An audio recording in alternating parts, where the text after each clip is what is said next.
નમસ્કાર, spark today ન્યૂઝમાં આપનું હાર્દિક સ્વાગત છે. 2 ફેબ એટલે કે 2 ફેબ્રુઆરીએ વડોદરા શહેરમાં ઇન્ટરનેશનલ મેરેથોન થવા જઈ રહી છે. મહત્વની બાબત એ છે કે દર વર્ષે આ મેરેથોનનું આયોજન ભવ્યાતિત ભવ્ય રીતે થાય છે. ન કેવળ ઇન્ડિયા પરંતુ અલગ અલગ દેશોમાંથી અહીંયા દોડવીરો રમતમાં ભાગ લે છે, આ મેરેથોનમાં ભાગ લે છે.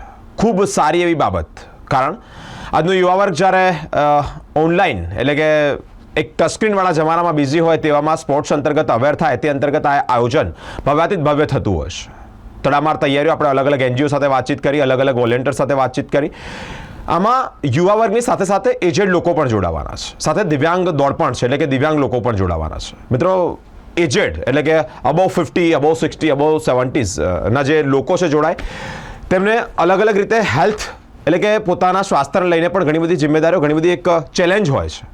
કારણ એજેડની દોડની અંદર તમે જોતા હશો કે 70 વર્ષના લોકો પણ આ મેરેથોનમાં ભાગ લેતા હશે, પરંતુ જ્યારે સ્વાસ્થ્યની બાબત આવે ત્યારે કાળજી અને કયા પ્રકારના પ્રિકોશન રાખવા, કયા પ્રકારની કાળજી, કયા પ્રકારના પ્રિપેરેશન સાથે આ દોડમાં જોડાવું અને કોઈક ઇન્જરી થાય તો ત્યાર પછી કયા પ્રકારના સ્ટેપ લેવા જોઈએ, તે અંતર્ગત અમારી સાથે સ્પાર્ક ટુડે ન્યૂઝના સ્ટુડિયો પર ચર્ચા કરવા માટે વીસી ચૌહાણ સર જેઓ કાર્ડિયાક છે, અતુલ જાની સર જેઓ ફિઝિશિયન છે અને તુષાર શાહ સર જેઓ ઓર્થોપેડિક ડૉક્ટર છે, તેઓ જે એટલે કે બાયલાલ અમીનની જે ડૉક્ટર્સોની ટીમ છે તેઓ પણ અમારી સાથે જોડાયા છે. સર, શું કહેવા માગો છો, એજેડ લોકો જ્યારે જોડાતા હોય તો પ્રિપેરેશનના ભાગરૂપે કયા પ્રકારનું ધ્યાન રાખવું જોઈએ મેરેથોનમાં? મેરેથોનમાં જ્યારે પણ ભાગ લે તે વખતે દરેક વ્યક્તિએ તૈયારી કરવાની હોય છે, અને મેં ખાસ કરીને જો ઉંમર તમારી 50 કે એનાથી ઉપરની હોય તો થોડી વધારે પડતી કેર કરવી પડે છે. સો એના માટે હું થોડાક બહુ જ ટૂંકાણમાં તમને મુદ્દા કહીશ. સૌથી પહેલું, જે મેરેથોનની પ્રિપેરેશનમાં દોડવાની પ્રેક્ટિસ કરીએ છીએ એ વખતે કોઈ પણ વખતે પ્રેક્ટિસ ચાલુ કરો તો સ્લોલી ચાલુ કરવાની છે, અને તમારી બેઝિક પોતાની જે કેપેસિટી છે જાણીને એમાં ધીરે ધીરે વધારો કરવાનો છે.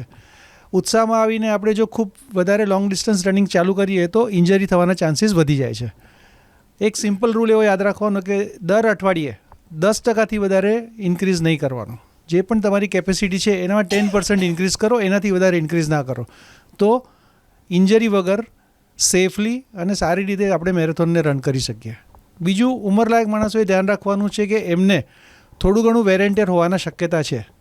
સો જરા પણ જ્યારે પણ એવું લાગે કે કોઈ જગ્યાએ આપણને પેઇન આવે છે તો એને થોડો રેસ્ટ આપવાનો છે અને એને ચેક કરી લેવાનું છે કે ભાઈ એ દુખાવો ગયો કે નહીં, અને પછી ફરીથી રીસ્ટાર્ટ કરવાનું છે.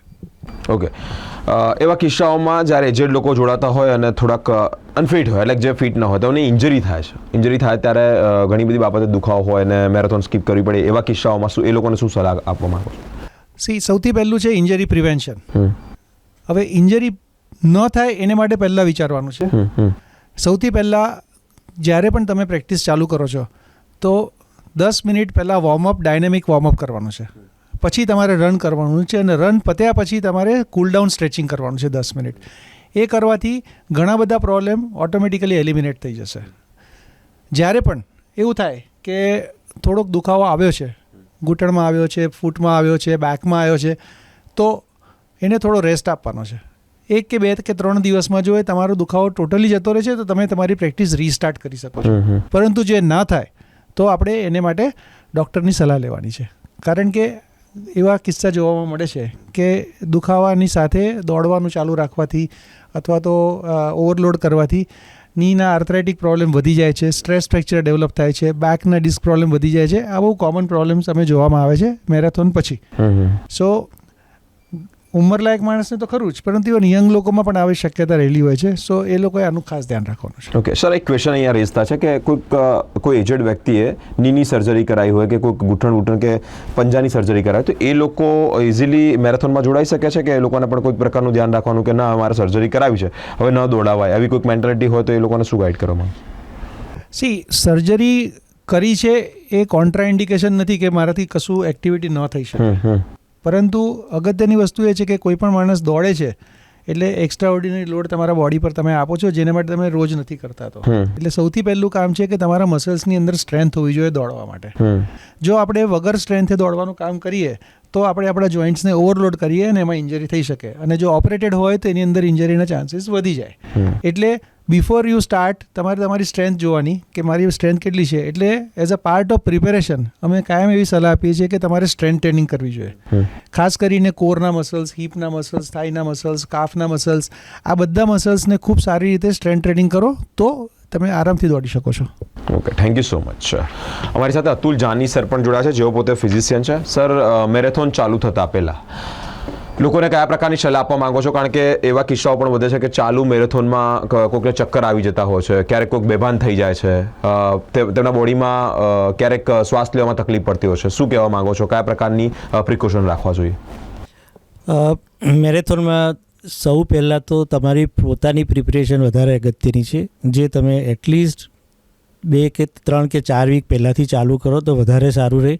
જેમ ડૉક્ટર તુષારભાઈએ કહ્યું તે પ્રમાણે તમારી જે કેપેસિટી તમે જે રેગ્યુલર ના કરતા હો દોડવાનું, તો પહેલાં એ ચાલુ કરો અને દર અઠવાડિયે તમે 10% વધારો કે જેથી તમારી પોતાની હાર્ટની અને શરીરની કન્ડિશન થોડીક વધારે સારી થાય. બીજું કે જો તમને કોઈપણ પ્રકારનું પહેલેથી જ હૃદયની તકલીફ હોય કે શ્વાસની તકલીફ હોય તો એ પહેલાં વધારે કાળજી રાખીને કંટ્રોલમાં રહે હોય એ વધારે જરૂરી છે. ત્રીજું કે જ્યારે પણ તમે દોડવાનું ચાલુ કરો ત્યારે શરૂઆતમાં સ્લો ચાલુ કરો, ધીમે ધીમે સ્પીડ વધારો અને ત્યાર પછી કુલિંગ ડાઉન કરો. અને એ દરમિયાન ડિહાઇડ્રેશન ન થાય એ સૌથી વધારે અગત્યનું છે. અને સૌથી વધારે જે તકલીફ આવે છે તે આ જ આવે કે જ્યારે તમે તમારી પોતાની પ્રિપરેશન ઓછી હોય અને તમે મેરેથોન દોડવાનું ચાલુ કરો ત્યારે ડિહાઇડ્રેશન વધારે થાય અને એન્થુઝિઝમમાં પછી એવું થાય કે તમને એમ થાય કે મારા કરતાં પેલો હજી વધારે આગળ જઈ રહ્યો છે તો હું જરા એમને આગળ જવાનો ટ્રાય કરું. પણ એ વખતે તમે ભૂલી જાઓ છો કે તમારી પોતાની કેપેસિટી કેટલી છે. એટલે ડિહાઇડ્રેશન ના થાય માટે વચ્ચે વચ્ચે તમે પ્રવાહી લેવાનું રાખો. ખાલી માત્ર પાણી લેવાનું નથી, કેમ કે માત્ર જો તમે પાણી લેશો તો છેવટે સોડિયમ શરીરમાં વધારે ઓછું થઈ જાય એવી શક્યતા રહે. એ જ રીતે જો તમે બરાબર પૂરતું પ્રવાહી ના લો તો તમારું સોડિયમ વધારે વધી જાય અને મસલમાં ક્રેમ્પ્સ આવે એવી શક્યતા વધારે રહે છે. એટલે સૌથી અગત્યનું રહે છે કે તમે એ દરમિયાન હાઇડ્રેશન બરાબર મેન્ટેન કરો અને સાથે સાથે વચ્ચે વચ્ચે તમે આવા ટોફી કે એવું પણ લેવાનું રાખો કે જેથી શુગર તમારું ઓછું ના થઈ જાય. સર, ક્યારેક આવા કિસ્સાઓમાં એવું બનતું હોય કે લાંબી મેરેથોન, લાંબી દોડ હોય તો ક્યારેક બોડી ડિહાઇડ્રેટ થાય, ચક્કર આવી જાય, બેસી જવાય, પણ પછી તમને એ વસ્તુ રિકવર કર્યા પછી, એટલે કે ફરી વિટામિન લીધા પછી, ફરી એક એનર્જી ડ્રિંક્સ લીધા પછી ફરી એઝ ઇટ ઇઝ એ દોડમાં જોડાવી શકાય કે પછી ત્યાંથી સ્કીપ કરવું? તો જોડાવી શકાય, જો પ્રોવાઇડેડ કે તમારું એ ચક્કર બહુ વધારે ખરાબ ના હોય. સાધારણ તમને ચક્કર જેવું લાગે, તમે બેસી જાઓ, હાઇડ્રેટ કરો તમારી જાતને અને પછી તમે ફરી પાછું સ્લો ચાલુ કરો અને પછી જ સ્પીડ વધારો. મહત્વની બાબત સર જે પ્રમાણે વાત કરી તે જ પ્રમાણે આ બધી બાબતો ખૂબ ધ્યાન રાખવા જેવી બાબત છે. કારણ કે આના પૂર્વે જે મેરેથોનમાં દોડનારા દોડવીરો છે તેઓ ક્યારેક બહુ જ ઉત્સાહમાં આવી અને એકદમ શરૂઆતથી જ બહુ જ ફાસ્ટ રનિંગ ચાલુ કરી દેતા હોય છે. તે ન કરવી જોઈએ. સરની જે સૂચના છે તે જ પ્રમાણે. વિશેષ ચૌહાણ સર જોડાયા છે, પોતે કાર્ડિયાકના ડૉક્ટર છે. સર, સ્પાર્ક ટુડે ન્યૂઝમાં આપનું હાર્દિક સ્વાગત. Thank you. મહત્વની બાબત આની અંદર મેઇન એમ છે, કારણ કે લોકો અત્યારે યંગ જનરેશનને પણ હાર્ટ એટેકના કિસ્સાઓ વધી રહ્યા છે. તેવામાં જ્યારે મેરેથોનનું આયોજન થયું, બહુ સારી એવી વસ્તુ છે, સરાહનીય બાબત છે. કયા પ્રકારનું ધ્યાન રાખવું જોઈએ? ક્યારેક હાર્ટબીટ લોકોના વધી જતા હોય છે, ક્યારેક બહુ જ ડાઉન થઈ જતા હોય છે, ચક્કર ને આ બધી વસ્તુ. શું કહેવા માંગો છો? પ્રિવેન્શનના ભાગરૂપે શું કરવું? હૃદય રોગની શક્યતા અને ફ્રિકવન્સી પહેલાં કરતાં ઘણી વધી ગઈ છે, એ વાત બહુ સાચી છે. કોઈ પણ મેરાથોન દોડો એની અંદર તમારે ઘણી શક્તિની અને હૃદય ઉપર ઘણા સ્ટ્રેસની જરૂરિયાત હોય છે. એ પ્રમાણે તમારે કન્ડિશન થયેલું હોવું જ જોઈએ. તુષારભાઈ અને અતુલભાઈએ જે કીધું, શરીરના બીજા અવયવોને ખાસ કરીને ઓર્થોપેડિકની જે પ્રિન્સિપલ્સ કે પ્રોબ્લેમ્સ લાગુ પડે છે, હૃદયને પણ લાગુ પડે છે. હૃદય રોગ થવાના અસંખ્ય કારણો છે, જેમ કે સ્મોકિંગ, બેઠાડું જીવન, ખોટી તાણ અને ટેન્શન. એમાંનું એક કારણ એવું પણ છે અનકસ્ટમ એક્ટિવિટી. એટલે તમે આખી જિંદગી દોડ ના કરી હોય અને એક જ દિવસે મેરાથોન દોડો તો એ તમારા હૃદય માટે અને ની જોઈન્ટ બંને માટે એટલું જ હાનિકારક થઈ શકે છે. અને માત્ર વૃદ્ધ વ્યક્તિઓ માટે નહીં, યુવાન લોકો માટે પણ એટલું જ ખરાબ છે. એટલે કોઈ યુવાન માણસ હોય કે જે બેઠાડું જીવન જીવતો હોય અને બધા મિત્રો જાય છે એમ કરીને બીજા આજુબાજુના લોકોને જોઈને મેરેથોનમાં ભાગ લેવા જાય અને અનકસ્ટમ એક્ટિવિટી કરે, એટલે દરરોજ 2 કિલોમીટર પણ ના ચાલતો એ માણસ સીધા 5 કિલોમીટર દોડે તો એને ડેફિનેટલી હૃદય પર સ્ટ્રેસ આવી શકે છે. પોલિટિશિયન પછી સૌથી વધારે અનપ્રેડિક્ટેબલ કોઈ વસ્તુ હોય તો એ છે હાર્ટ ડિસીઝ, અને એમાં પણ યંગ લોકોને પણ આનું રિસ્ક છે. તમે ઘણીવાર સાંભળ્યું હશે કે ફૂટબોલના મેદાન પર ફૂટબોલનો પ્લેયર એકદમ કોલેપ્સ થઈ ગયો. તો અમુક જન્મજાત રોગો હોય છે જેમ કે હાઇપરટ્રોફિક કાર્ડિયોમાયોપેથી અથવા રિધમ ડિસ્ટર્બન્સીસ, એ યુવાન લોકોને પણ થઈ શકતો હોય છે. અને આવા લોકો જ્યારે મેરેથોનમાં ભાગ લે સડનલી કોઈપણ જાતની તૈયારી વગર એકદમ અનકસ્ટમ એક્ટિવિટીથી, તો એ લોકોને મૃત્યુનું પણ જોખમ હોઈ શકે છે. એટલે મારી સલાહ એવી છે કે તમારે જો મેરેથોન દોડવું હોય, actually marathon 5 kilometre, 10 kilometre, 21 kilometre, 42 જુદી જુદી જાતની હોય છે. તો જો 42 કિલોમીટર દોડવું હોય તો તમારે 2 કે 3 વર્ષની પ્રેક્ટિસ કરવી પડે. 21 કિલોમીટર દોડવું હોય તો 6-8 મહિનાની કરવી પડે. અને ઇવન 5 કિલોમીટર દોડવું હોય તો પણ 2 મહિનાની તો પ્રેક્ટિસ કરવી જ પડે. અને તમને એવું લાગે દોડતી વખત કે થોડુંક છાતીમાં ભાર લાગ્યો, શ્વાસ ચડ્યો, અશક્તિ લાગી, તો ઓવરડુ કરવું ઇઝ નોટ એડવાઇઝેબલ. જે માણસ દરરોજ મેરેથોન દોડે છે એના માટે આ બહુ સહેલી વસ્તુ છે. એ લોકોને જોઈને આપણને લાગે એમાં શું છે, ઇઝ વેરી સિમ્પલ, પણ એકચ્યુઅલી એટલું સિમ્પલ નથી હોતું. ઓફકોર્સ મેં મારા એવા ઘણા પેશન્ટો છે જે લોકો એવું કે અમે વડોદરાથી ડાકોર ચાલતા જઈએ છીએ અને ઘરમાં ટીવી સુધી પણ ચાલી ના શકે એવા લોકો.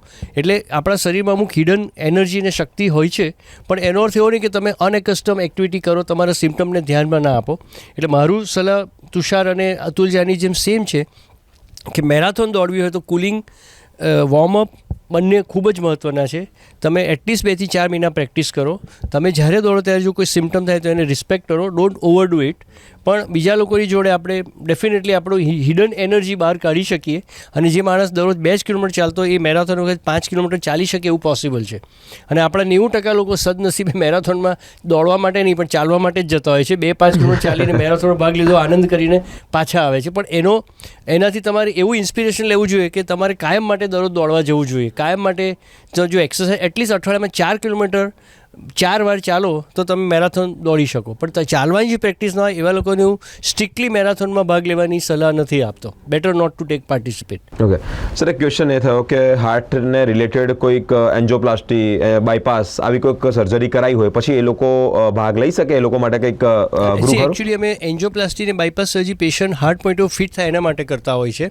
એટલે જે લોકોનું હૃદય નોર્મલ હોય, જેને એટેક આવ્યા પહેલાં એન્જિયોપ્લાસ્ટી કે બાયપાસ કરી હોય, એવા લોકો જો રેગ્યુલર એક્સરસાઇઝ કરતા હોય, રેગ્યુલર દોડવા જતા એ લોકો મેરેથોનમાં અચૂક ભાગ લઈ શકે છે.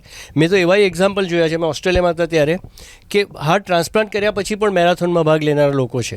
એટલે એન્જિયોપ્લાસ્ટી, બાયપાસ સર્જરી અને હાર્ટ ટ્રાન્સપ્લાન્ટ, વાલ્વ સર્જરી, એ બધા પછી જો પેશન્ટ રેગ્યુલરલી એક્ટિવ રહેતા હોય, એમનું હાર્ટ નોર્મલ હોય, તો એ લોકો મેરેથોનમાં ભાગ લઈ શકે છે. પણ જેમનું પમ્પિંગ એકદમ વીક હોય, 15%, 20% પમ્પિંગ હોય, નોર્મલી 50%થી વધારે હોવું જોઈએ, તો 15-20% પમ્પિંગ હોય એવા લોકો એન્જિયોપ્લાસ્ટી કરી હોય કે ના કરી હોય, બાયપાસ કર્યું કે એ લોકોથી ભાગ ના લઈ શકાય. સો બાયપાસ સર્જરી કે એન્જિયોપ્લાસ્ટી કરી એ અગત્યનું નથી. પમ્પિંગ કેવું છે એ અગત્યનું છે, અને પેશન્ટનું કેટલું કન્ડિશનિંગ છે એ અગત્યનું છે. જો આ બે હોય તો એ લોકો ભાગ લઈ શકે જરૂર. એકચ્યુઅલી ભાઈલાલ અમીનના કેટલા 10 થી 20 પેશન્ટો છે કે જેમની બાયપાસ કે એન્જિયોપ્લાસ્ટી કરી છે, એ લોકોએ છેલ્લી આગલી 2-3 મેરેથોનનો ભાગ લીધો હોય.